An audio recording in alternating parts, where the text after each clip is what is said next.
Welcome, everyone. Welcome to the Royal Figure Show. Today, we get into the episode of Deion Sanders, and we're going to listen to his post game. They beat Colorado State tonight, and we're just going to listen to him and see what he had to say. And I'm going to give you my reaction to his post game interview. Let's get right into it.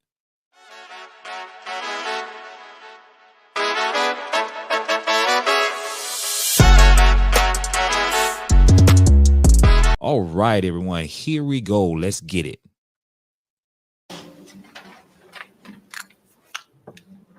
Let's close that door, please. The music. These are set. Curtis, can you take those two and push them down a little bit? Please. Yes, please. Thank you.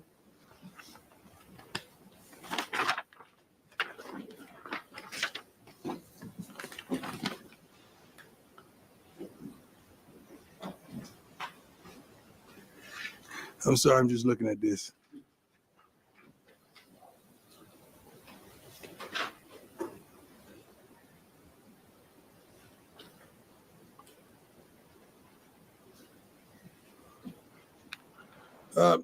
First of all, thank you all for being here. Wonderful game, personal game, heartfelt game, emotional game. They kind of make it like that. We just want to play some football. The disrespect was uncalled for throughout the week. A couple of their players took shots at the whole program and a few of our players. So it is what it is. So we knew that coming into the game, it was going to be a bit personal, and it was. I think one of our coaches, Coach Phillips, doing warm-ups, one of the guys ran into him and elbowed him, which is uncalled for. I just pray that our kids never acted in that manner, because I know you guys would have a field day if they did. But I know you won't say anything or do anything when the opposing team does that versus us make derogatory comments during the week about our program. Great darn victory. Offensive line was phenomenal.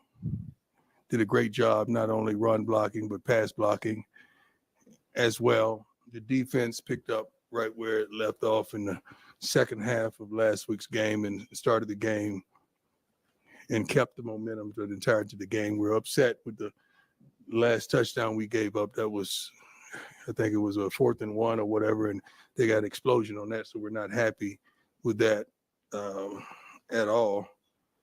Oh, where's penalties? 12 penalties, 115 yards is not going to fare you well. Some of that stuff was like, we got some great refs tremendously. We really do. Some of that stuff is questionable. You know, we're going to always question it. Just unbelievable. But we got it. We did what we needed to do to come out here with a victory. We just really wanted it to be decisive. We didn't want to leave no if we would have done that, if you'd have done, no, we didn't want to leave none of that on the table. Unfortunately, it gets like that when you have these type of rivalries, and that's what transpired. Let's go. Well, women. We got a policy. I'm sorry. No disrespect, my man. Moments ago, the offensive line came out with Shador and Travis. Why is it so important to highlight them in their performances? I don't know. You asked Shador? I don't know. I mean, you guys buried them last week after the game. You didn't say anything tremendously positive when I think they almost went for 500 yards total offense week 1, right? Where was the praise and the love?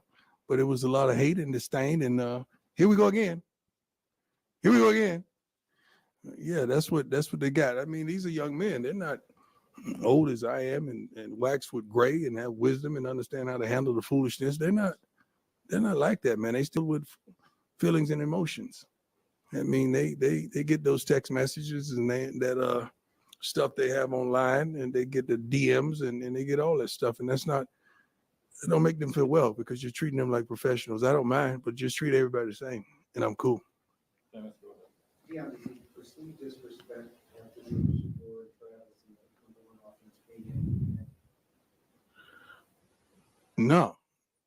I mean, we want to score. The game is about scoring, isn't it? I don't know protocol. You should have called me and told me when to pull off. As long as the other team is trying to score, we're trying to score. That's my rule. Is that as good as Travis can be? No, Travis, it's phenomenal every week in and week out. We got a quarterback that's phenomenal too. We just got to protect him. I think the whole country knows that. So we did a great job of that today. And when you see us do that, you're going to see, 36 for 49, no turnovers. And how many yards? Yeah, 310. Oh God, we'd have hit that big one to Jimmy. That shoot. Yeah, we'd have hit that big one. That would have been even great, even greater. Adam, go ahead. Coach, Michael Welch went for 25 yards on his first college carry. Yeah. What kind of game like this do you get for his confidence? This does a lot for his confidence. This kid was just playing in high school this time last year. Now he's playing on one of the largest stages in college football. You know, believe it or not, it is. I think, what is it? How many times they sold out here? First, I believe. Excuse me? The first in the stadium, I think. Oh, why didn't y'all say that? This is the first time that they sold out here? Why was that? You know darn well why there's that. And this kid playing in front of sellout crowds. I mean, I think the largest crowd he's probably ever played in front of was 4,000 or 5,000. So that's a lot for not only Michael, but some of the people that came over out of the portal. I mean, you know, I know some of them have played against teams that had phenomenal followings, but every week and the eye on you every week to perform, it's phenomenal, and it's trying for a young man. We got to do a better job of building them up for the moment, and we try our best. We have so much support and so many people that try to pour into them to get them ready and develop as men for these type of contests weekly. Scott, go ahead. Where's that noise coming from? I think it's from you. Yeah, that's distracting. I'm sorry, sir. Coach Brian, your defense has given up 9 points on you over the last 6 quarters. What do you think has led to that? We have some guys. I'm sorry. I'm so used to answering. Let me let you finish. I'm sorry. Go ahead. I said, and what do you think? What do you see for what's allowing them to play at such a high level here? We got some guys that are pretty good defensively. What is happening going on?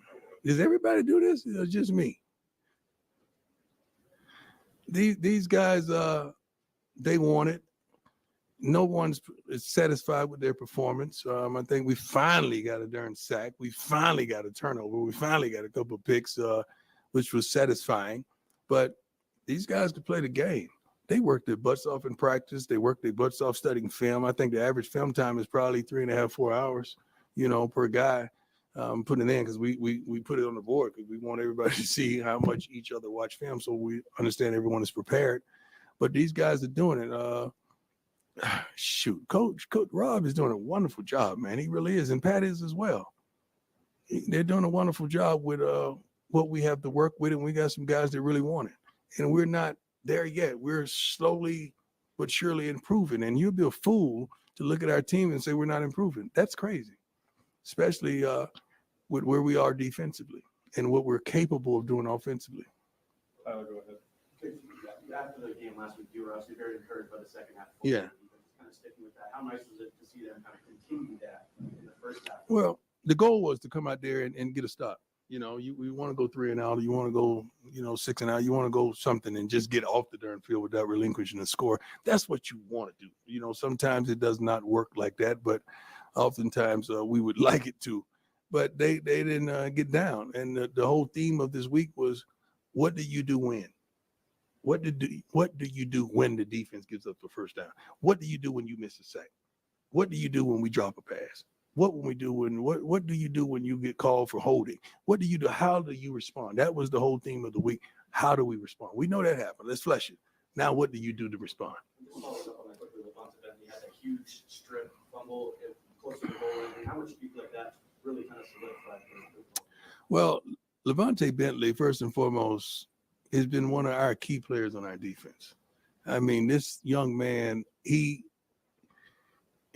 is football, man. Like when it comes to our defense and a hard-nosed guy that's doing it at practice week in and week out, one of the most touching moments that I've had since I've been a coach here in Colorado was I usually go for a walk, me and a few of the other coaches afterwards. But before we left the field to go on our walk through campus and whatever, I saw Levante Bentley getting ready on the field, jogging with Big Q, with Big Barnes. I was like, what is wrong with you? I just gave you the second half of practice off because I know your foot is messed up and your foot is hurting and you're limping. He said, Coach, I got to get the big fella ready. I got to get the big fella ready. He's jogging with this guy and he's limping because he's sewing into his teammate, trying to get him prepared and in shape to play this game. So you talk about a man who I love to life. He is one of those guys, and I'm proud of him, truly proud. And you said you wanted to come out here and have a decisive victory. Mhm. And how important do you feel that is now for confidence to build off of? Well, it's important for our line to compete like they competed. It's important for our defense to have consistency and finally get sacks and finally get turnovers.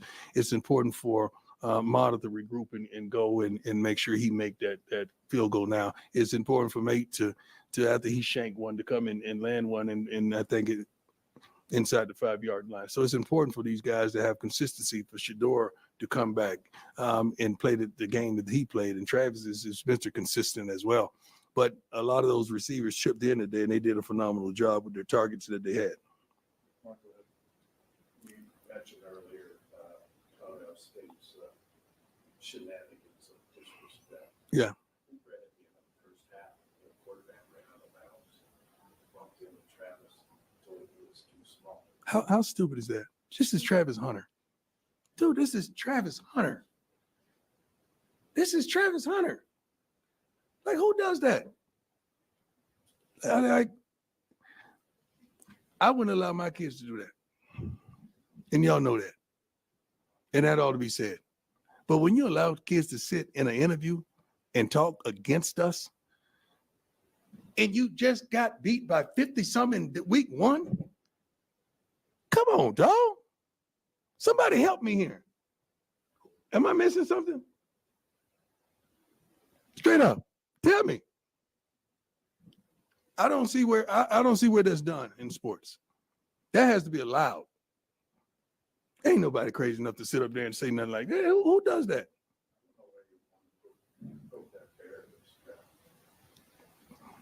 Ain't no bear. That's a darn. I can't say that word. Thank you, Jesus. God, you're so good to me. He's a dog. That's why he has the thing. That's why I love y'all, man. Y'all take care of me, man. The ignorance of Colorado State is atrocious, man. They are ignorant, and they showed their ass tonight. They play well. I mean, they could play better, of course. But that's not just saying Justin is not in the plans. That's not saying that we don't have several more young men in the plans that we want to have a better rotation. We want to have a rotation going in of at least several players that can play at a high level and protect our quarterback. We really do and help us run the football successfully. Coach, just your thoughts on the offensive balance this week compared to last week. Nobody cares about balance until you get your butt kicked. That's the only time you really care about balance. And how many times we ran it? 19, and we threw it 49 times? Nobody. That's a little disparaging, right? That's a little different, right? Nobody cares about that until you get your butt kicked. When you get your butt kicked, that question come from you all. Like, what about the balance? Ain't nobody care about no balance. As long as you win the game, that's what people care about. We would love to build that tremendously because we have backs that can do it. Unfortunately, we put it on the ground one time today, and that's not indicative of who we are. But we'll fix that. I'm Ben Weiser with Steven Dependence Golden Sports. How old are you, man? 19. Proud of you, man. Proud of you. You give him a one-on-one whenever he wants it. I got you, man. Kind of a long dot question. Against North Dakota State, you guys averaged 2.6 rushing yards per play. Mm-hmm. Again, and then against Nebraska, it was under 1 rushing yard. Yeah. But tonight, you guys averaged nearly 6 yards per rush. So what changed to make the rushing game happen? Just the intensity and the understanding of our team that this needs to happen. Pat is a pro, so definitely he's calling runs. He wants to call runs. That's the life he comes from, with a lot more balance at the professional level. But these men in the front, they got to make up their mind is this is what we're going to do. And we're not waffling. We're going to do it. So, but it's hard when you got a guy like Shador who a quick screen is 5 to 7 yards. There's anything behind the line of scrimmage just caught or not more than 5 yards is to caught. That's just like a handoff. It's like a long handoff because he's so darn accurate. Couple more, Brian. Go ahead. How you doing, sir? Yeah. Last week you were talking about this team that really weak at home. Right. What does it mean to you to see this team weak at home tonight? Well, I'm proud. I'm truly proud. I mean, coming down the street, time we walked out the locker room, I heard how much we suck, and I hate using that word and that terminology, but that was said in all the profane and profanity that we were ushered into. These guys stood up. Come on, man. We can hear. We have ears. We have two of them, matter of fact. And we heard all the foolishness and might as well abandon the darn season with one darn loss. You know how many people have lost one game in college football? Some really good teams that lost one game. We like to think that we're one of them. Yes, we're developing some things. Yes, we're working on some things. But yeah, you see this arrow is headed in the right direction, especially defensively. And everybody knows the formula. You protect two, you go. It's simple. A couple more guys. Coach, Nikai Hill-Green got the start at linebacker today. Yeah. Good game. What are you seeing from him and how big of a game changer? I believe he started last week too. I think he started last week as well. He comes to play. He's a student of the game. He plays very physical. I think he has some tremendous physical stops today as well. But he lines the guys up, get them going, and he's like a pro out there. He does a phenomenal job. My brother. So after last week loss, right, to Nebraska, Mhm. So my thing with you is what type of switch did you see in the offensive line in practice and that you were, okay, these guys are come out and show the ball? Well, their preparation, the attention to detail, did a lot more inside run this past week than we did done in previous weeks. They just didn't like what they heard.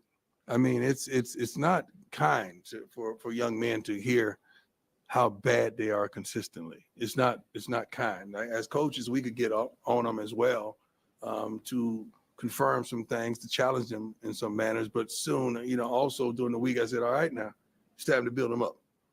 It's time for us to build them back up so we could prepare them for this contest. And they came to play from the first play on. They came to play. I'm so darn proud of them. You have no idea. Just seeing their eyes and how they lit up on that field when they were driving and doing what they wanted to do. And I don't know how many times two got touched tonight, or did we even surrender a sack? I know he did a good job of running around trying to get rid of it. So that was phenomenal as well. Phenomenal adjustments by Pat and Phil and those guys in the offensive rooms. Anything else for Coach? Thank you all. I appreciate you, but I just want you to have the same passion when you see foolish things that you have when you see things on our behalf. I'm not asking you to jump on anybody because I don't condone that as well. But I just like balance. Balance in any part of life is wonderful. God bless y'all. Y'all get home safe. And there you have it, man. I think it's plain and simple for me. Let me just give a couple of takeaways. Deion Sanders, he talked about, Shador Sanders. He's efficient, and 36 for 49, 0 interceptions, threw for 300 plus yards. He definitely showed out when he's protected, and I like the shout out he gave to the O-line and how the O-line heard, a lot of people from the media, a lot of the people, social media was just trashing the O-line. About Travis Hunter, I liked how he talked about a couple of his other players on just meeting the intensity, learning from the mistakes from last week and the loss against Nebraska, and learning how to grow from those mistakes and capitalizing on what you have learned during practice. Let's kind of get into it, man, with Colorado State. Let me tell you about Colorado State, what I don't like. I believe that head coach for Colorado State is straight trash. Every time I looked on him, the cameras look on him, he has that little trashy face about himself, the little smirk on his face. Those players, some of those players on that team is very disrespectful. I'm going to play on my next video, Shador Sanders post game conference, but there was a lot of trash. There were some dirty plays that the referees miss, and that's what Deion Sanders had balance. And there was a lot of trash where Deion Sanders went in. One of his assistant coaches was bumped and elbowed by one of the players of Colorado State. Let me tell you something. Your players are an extension of the coach. Your players respond and do things based off on what the coach allows you to do. That coach from Colorado State is straight trash. He's garbage. He's not good for the game of football. He's disrespectful. He's just a little and let me just make sure I be clear. He's a little bastard because he wouldn't do that to Deion's face. And that's the disrespectfulness for him and some of them players on that football team they showed on that field. I feel like when Travis Hunter scored that touchdown in the corner and how Blackburn just really tried to throw an elbow at him and tried to hit it towards his face. Shador Sanders had another hit by one of the linebackers from Colorado State, and it was a clearly hit on with the crown of his helmet. And the referees did not inject that player from the game. Let me just tell you this. You know the reason why I support Deion Sanders? I support Deion Sanders because I know what he's up against. And I know that there's a lot of people that want him to fail. There are a lot of people, and I don't even want to kind of use the race card, but I'm going to just tell you this. A lot of people want him to fail. A lot of people don't want him to succeed and his back up against the wall. And he needs people like me to continue to support him, to continue to push him towards positive things this season. And I hope that they continue to win and could win at a high level and win with fashion and win with that type of animosity that this is personal and that y'all are already here and y'all going to make some noise. And that's the way I took away from this post-game press conference, man. I'm glad they was able to get that win, and they just really, it was just like a shutout. I know they scored a touchdown, but this game was long over. Besides all these silly, stupid penalties that these referees was calling in this game, which was just horrendous. But at the end of the day, I'm proud of Colorado Buffaloes, man, and definitely looking forward to seeing them on next week. So till next time, man, y'all pay attention to the next video that's coming your way. It's coming at the end.